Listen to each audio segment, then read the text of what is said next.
السلام علیکم ورحمۃ اللہ وبرکاتہ۔ الحمدللہ کفا وسلام علی عبادہ الذین اصطفیٰ، اما بعد۔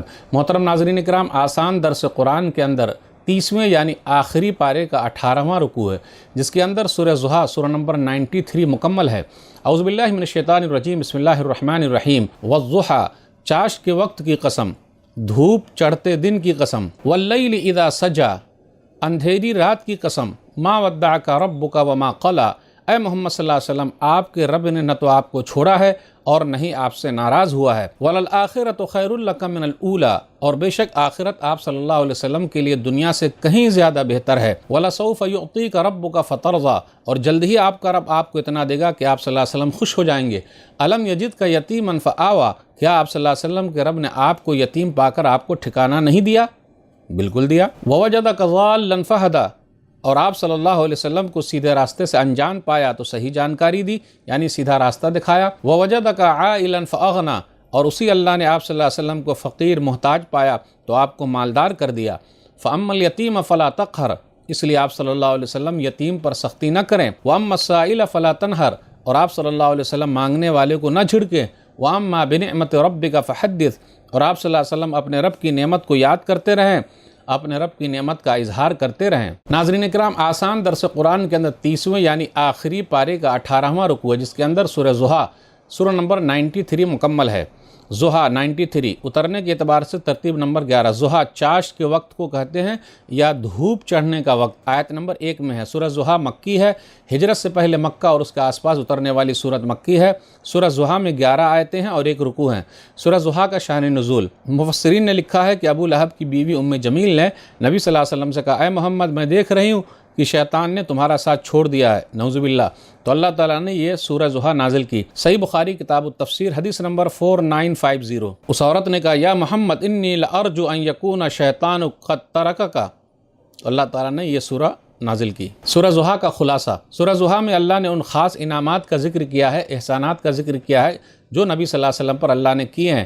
شروع میں اللہ نے چاشت کے وقت، دھوپ چڑھنے کے وقت اور رات کی قسم کھا کر نبی صلی اللہ علیہ وسلم سے کہا کہ آپ کو آپ کے رب نے نہ تو چھوڑا ہے اور نہ ہی آپ کا رب ناراض ہوا ہے۔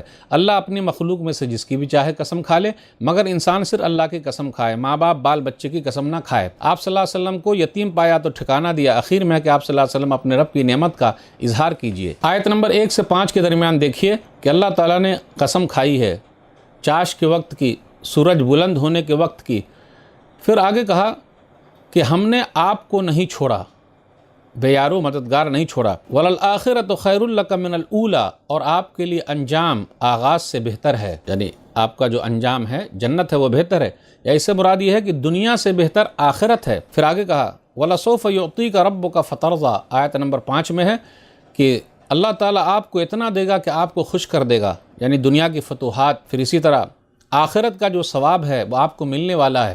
کل قیامت کے دن شفاعت کا جو حق ہے آپ کو ملے گا کہ آپ صلی اللہ علیہ وسلم لوگوں کے لیے سفارش کریں گے، تبھی تو حساب و کتاب شروع ہوگا۔ اس کے بعد اللہ تعالیٰ نے نبی صلی اللہ علیہ وسلم پر کیے گئے 3 انعامات کا ذکر کیا، آیت نمبر 6 سے 11 کے درمیان۔ نمبر 1، الم یجدک یتیما فآویٰ، باپ کے سہارے سے آپ محروم تھے تو اللہ تعالیٰ نے آپ کو سہارا دیا ہے۔ پھر اسی طرح آپ کو راہ بھولا ہوا پایا تو ہدایت دیا۔ نمبر 2، یعنی دین، شریعت، ایمان، یقین، اس کا راستہ دکھایا، آخرت کے بارے میں جانکاری دی، آپ کو نبی بنایا۔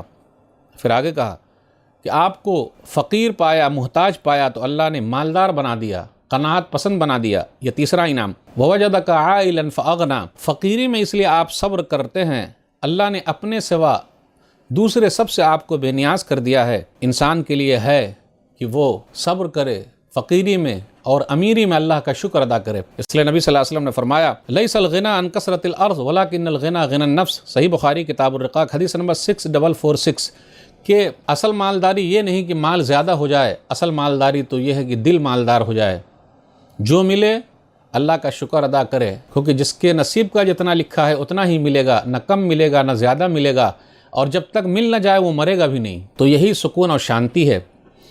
آگے نبی صلی اللہ علیہ وسلم سے کہا جا رہا، آپ یتیموں کا خیال رکھیے، سختی نہ کیجیے۔